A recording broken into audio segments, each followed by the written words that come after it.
January 1845. The high valleys of the Colorado Rockies.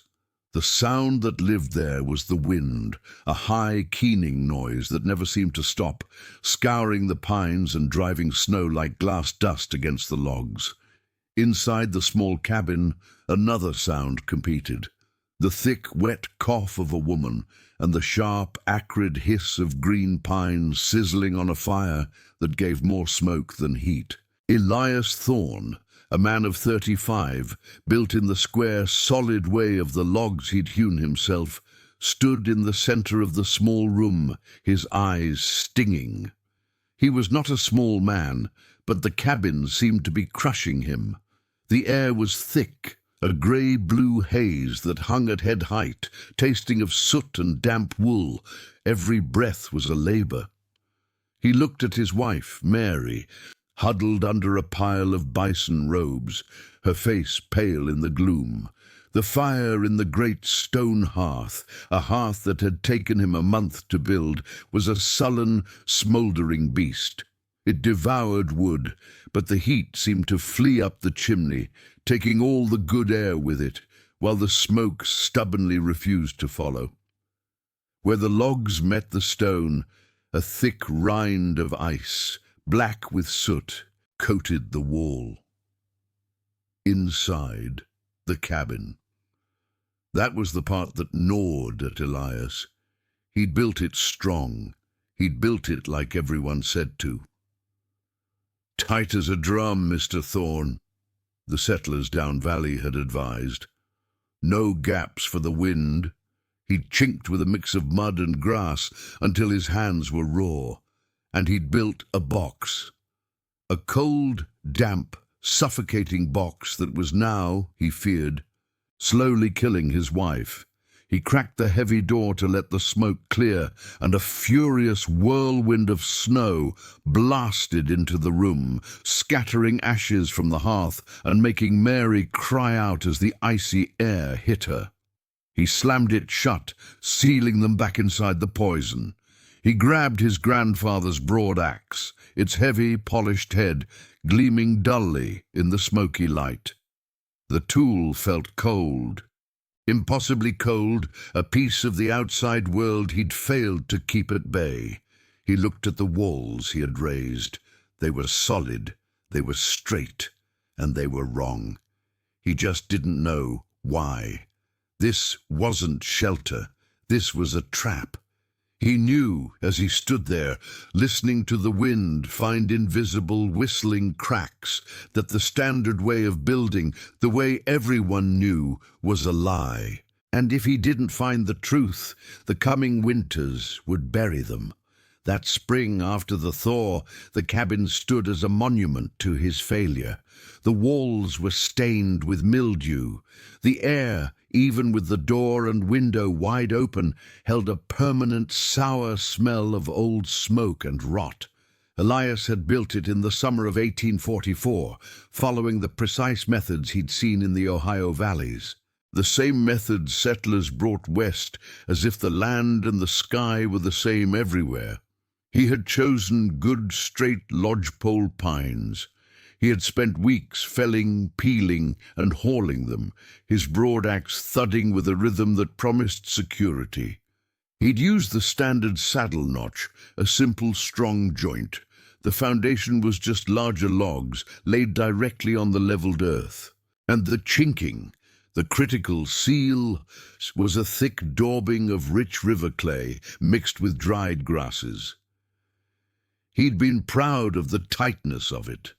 By September, it had looked impregnable, a small fort against the coming winter.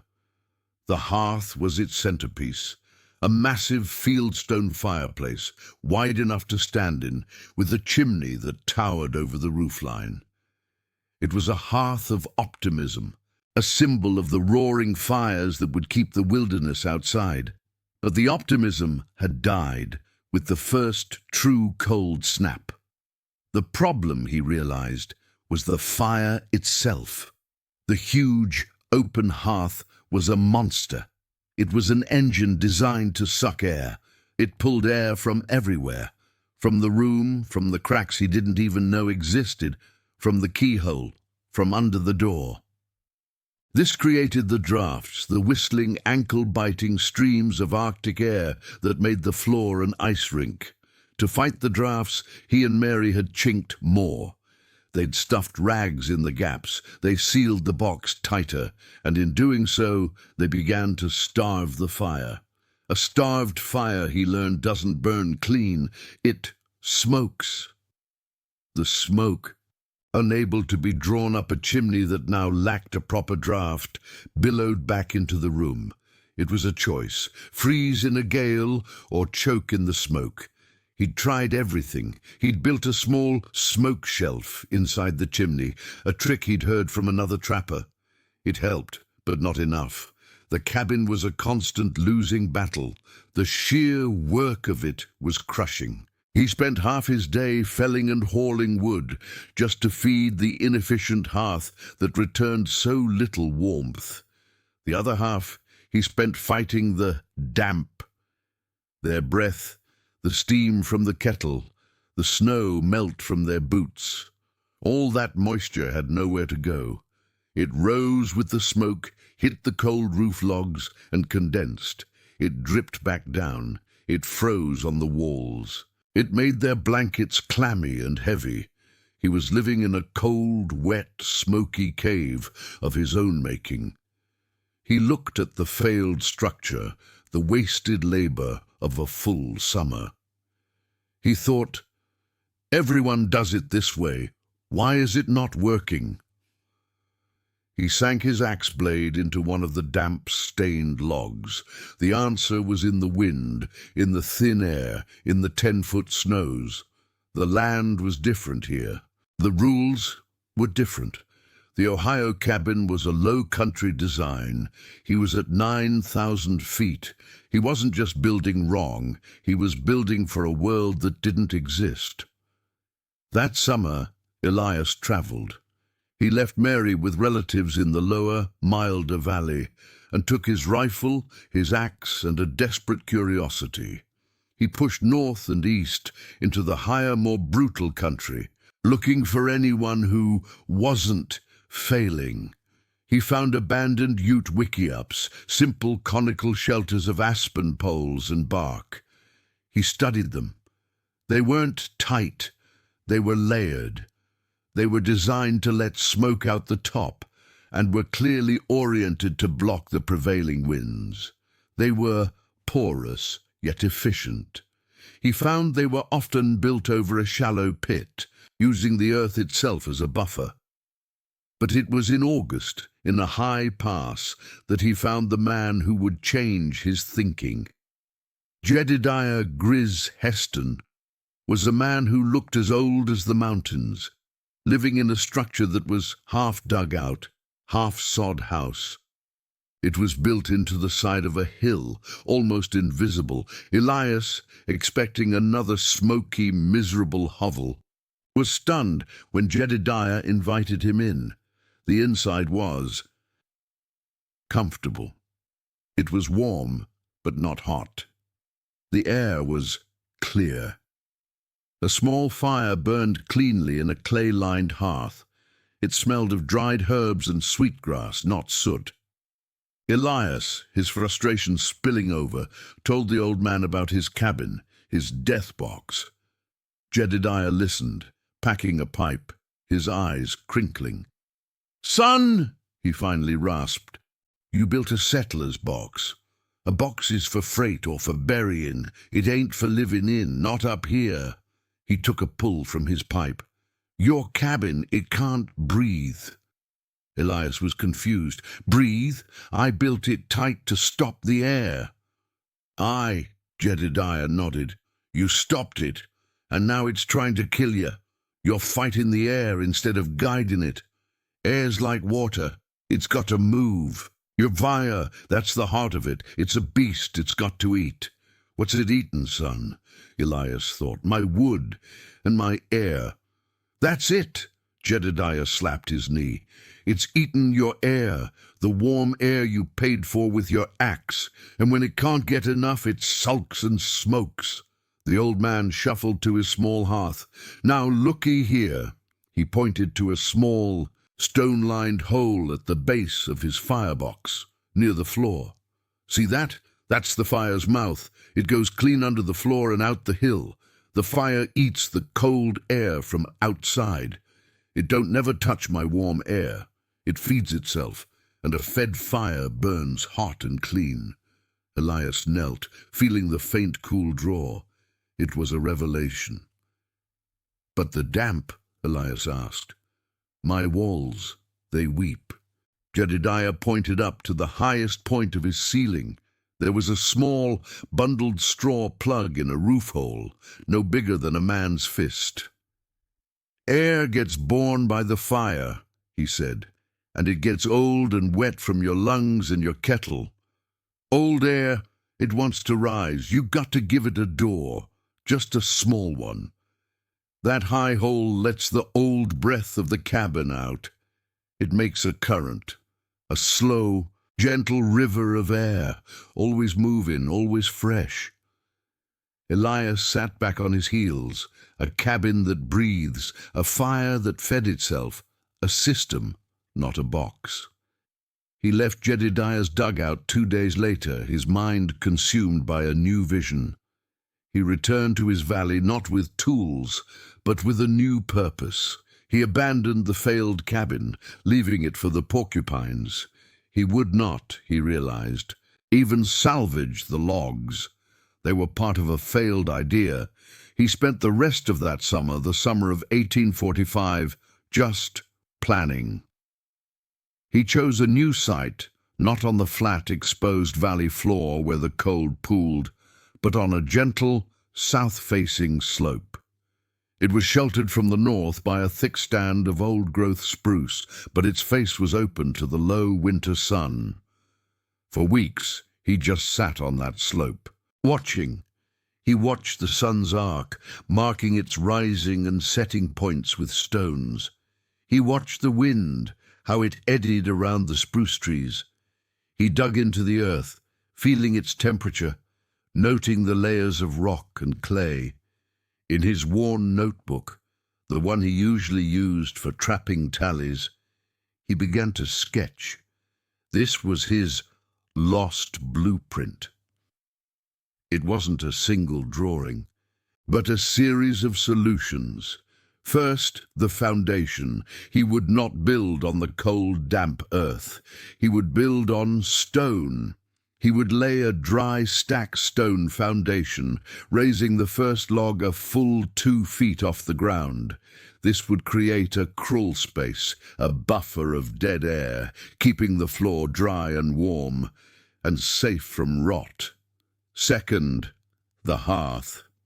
The Jedediah hearth was the core. He would build a smaller, deeper, Rumford-style firebox, angled to reflect heat into the room, not up the chimney. And beneath it, a stone-lined, covered trench, the bellows duct, would run from outside the foundation directly to the fire's base. The fire would have its own air, cold and dense. Third, the walls. This was his most radical idea. One log wall was a cold wall. He'd seen it. He would build 2 walls.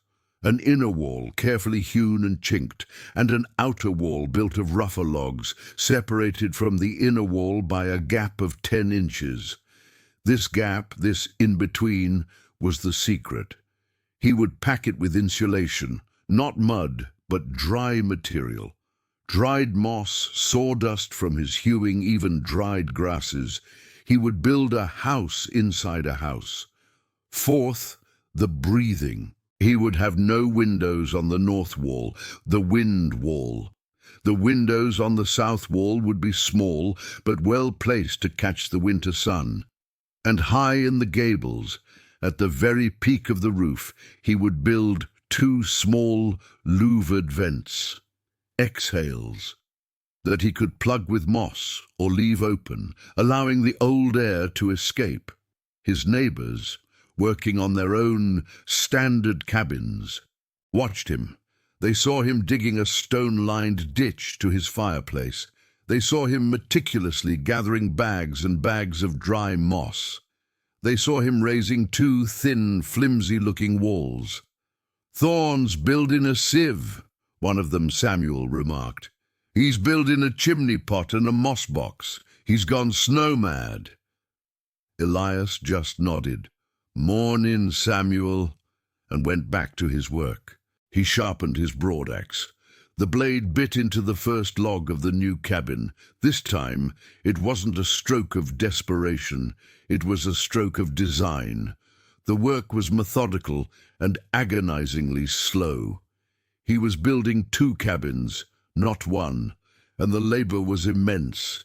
He spent weeks sourcing and moving the foundation stones, setting them in a bed of gravel and sand for drainage, leveling them until they were perfect. Then came the subfloor bellows duct, a small tunnel of rock that had to be perfectly graded and capped so it wouldn't flood or collapse. Only then could the floor joists be laid. He hewed them flat on one side, seating them in the dry stack stone. The floor itself was thick sawn plank, and for the first time in his life, he was building a wooden floor that would be separated from the frozen ground by 2 feet of still, dry air. Then, the walls. The inner wall went up first, the log work precise. He used his grandfather's axe for the fine work, shaving the joints until they fit with barely a gap. He chinked this wall, and this wall only, with a tight mixture of lime, sand, and horsehair he'd bartered for. It was an interior seal. Then, 10 inches out, he built the second rougher wall. As the two walls rose together like two hands held parallel, Mary and he packed the cavity. Day after day, they packed it with the tons of dried sphagnum moss they had harvested. It was tedious, dusty work. The moss, he knew, was a miracle material. It held air. It resisted rot. It was light. But it felt like stuffing a mattress, not building a house. His neighbor's mockery grew.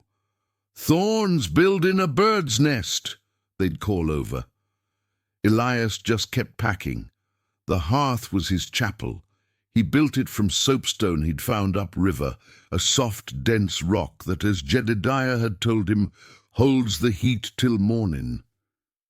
He built it deep and tall, and when he seated the final stone over the bellows duct, he felt a thrill.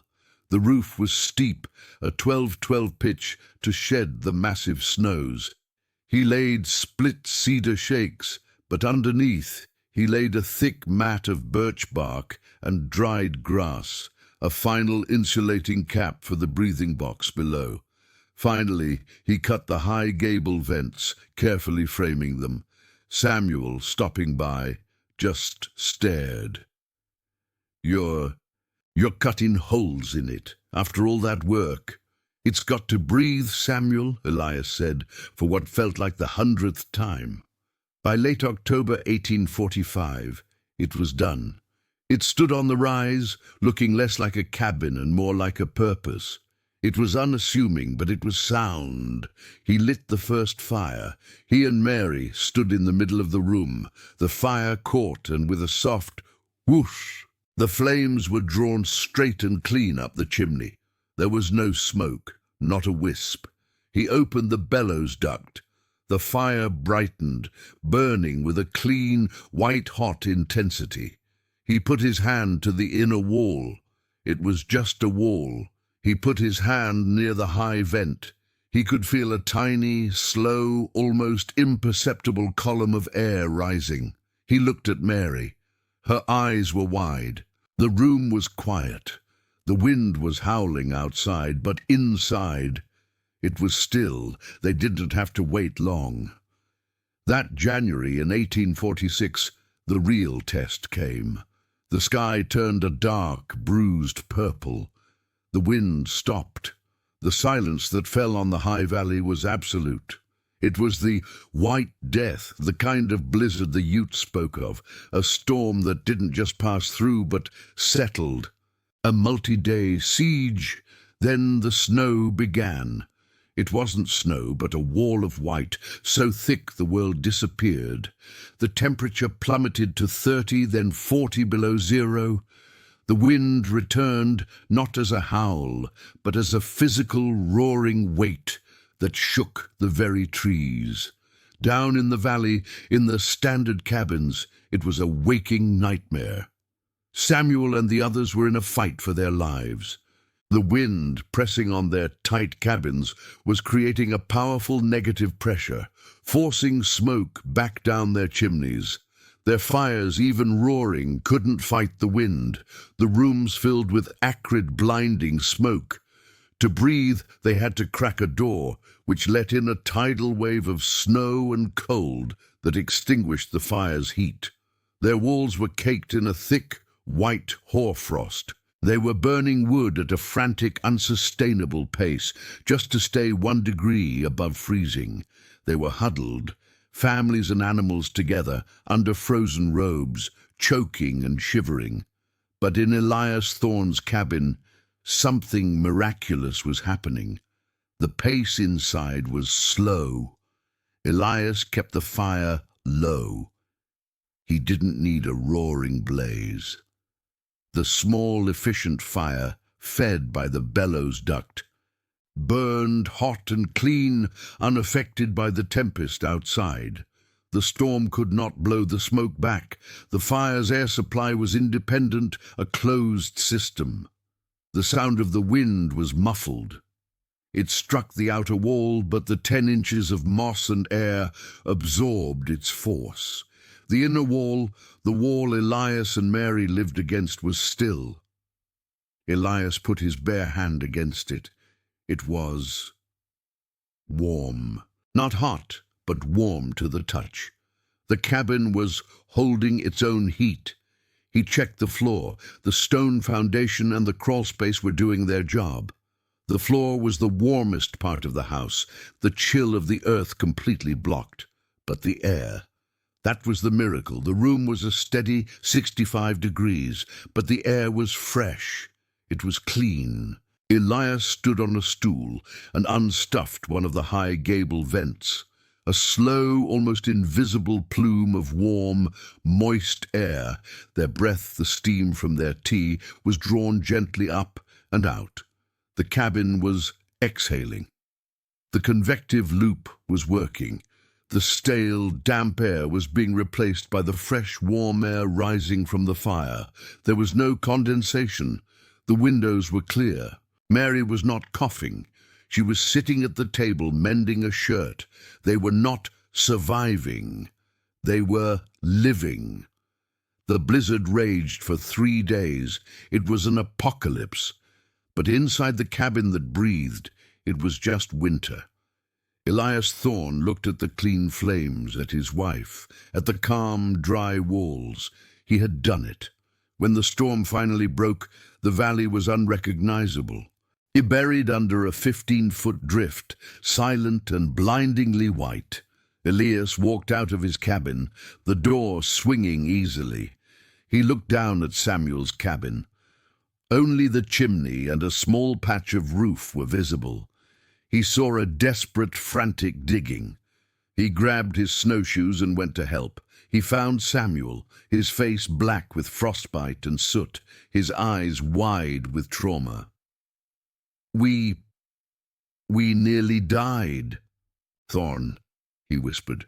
The smoke, the cold. We burned all our wood. We had to break the chairs. He had lost 2 animals, frozen to death inside his cabin. Elias brought him and his family back to his own.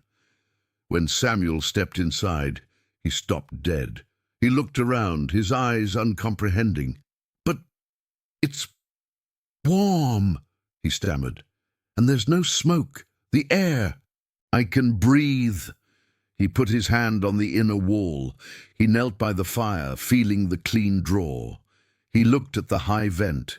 He didn't speak for a long time. He just looked at Elias. "Show me," he finally said. That spring, Samuel did not build a new cabin. He asked Elias to help him change his.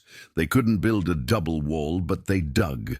They dug a trench, a thorn duct, from outside, under his floor, and into his hearth. It was brutal work, but they did it. The next winter, Samuel's cabin was different. The smoke was gone. The drafts were cut in half. He burned a third of the wood. The knowledge spread. It didn't spread as a blueprint, but as principles. By 1850, no new settler in that valley built a standard hearth. They all built a breathing fire. Some, the more industrious, built the thorn wall, using sod or sawdust or even just the air gap itself as insulation. The lost blueprint wasn't a document. It was a set of ideas. It was the idea that air needed to be guided, not fought. It was the idea that a house was a system, not a box. Elias's notebook, his sketches, were copied, simplified, and passed on, becoming part of the vernacular, the common wisdom of the high country.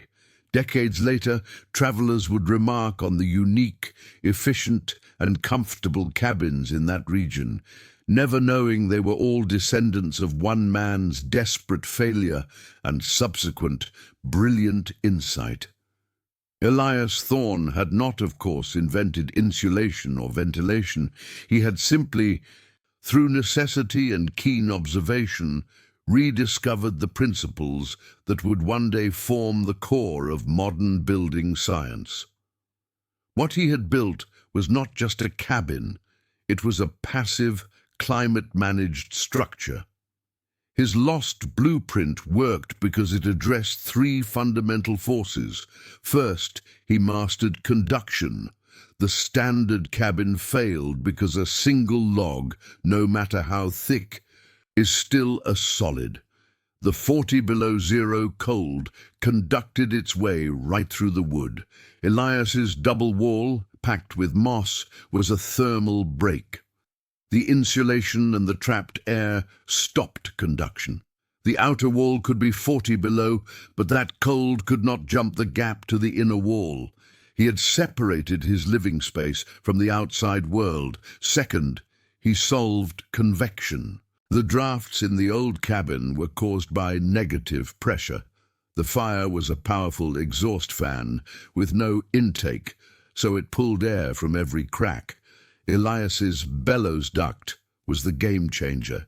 It was a dedicated combustion air intake. By feeding the fire its own air, he neutralized the pressure in the cabin.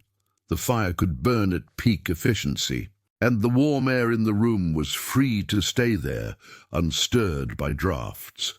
This is the same principle used in modern, high-efficiency furnaces. Finally, he understood air quality. The sickness, the damp, the ice on the walls, all were caused by humidity and stale air, having no escape. His small, high gable vents created a convective loop. Warm, moist air, from breathing, from cooking, is lighter than cold air. It naturally rose to the peak of the roof. The vents gave it an exit. This passive ventilation slowly and steadily exchanged the old air for new, keeping the cabin dry, fresh, and preventing the buildup of mold and ice. A dry wall is an insulated wall. A wet wall is a frozen conductor. Elias Thorne had, with an axe and a notebook, designed a balanced, breathing system, treating his home not as a fortress against nature, but as a clever membrane within it. Elias Thorne lived in that cabin for another 40 years. He and Mary raised their children in its steady, clean warmth. The cabin became a landmark, Thorne's Rest, a place known throughout the high country as a guaranteed sanctuary, a spot where the fire always burned clean and the air was always sweet, no matter the blizzard outside. His grandfather's broad axe, the one that had hewn both the failed box and the breathing home, hung by the hearth. Its steel was bright, its edge keen. It was a silent testament that the same tool, wielded with a different idea, can create vastly different worlds. A tool can build a trap, or a tool can build a freedom. As Elias grew old, he'd watch the snows fall, sitting by his soapstone hearth, feeling the clean, radiant warmth. He had seen so many others, good men, strong men, broken by this land. They were broken not by the cold, but by their ideas about the cold. They built from fear. They built to fight the wind, to block the air, to defeat the winter. But the wind is too strong, the air too persistent, and the winter too long. You cannot defeat them. You can only understand them. Elias had learned that the secret was not to build a wall, but to build a relationship. His cabin succeeded because it collaborated with the forces of nature. It made an ally of the fire's hunger for air. It used the air's own desire to rise as a way to clean itself. It accepted the cold's power and created a space it simply could not cross. The structures we build, the things we make, are not just shelters. They are arguments we make with the world about how it works. A design born of ignorance or habit will be shattered by the first true test. But a design born of humble observation, one that respects the flow of energy, one that knows when to seal and when to breathe, can endure. It becomes more than a shelter. It becomes a lesson, a quiet piece of wisdom passed down, a blueprint for how to live not just against the elements, but within them.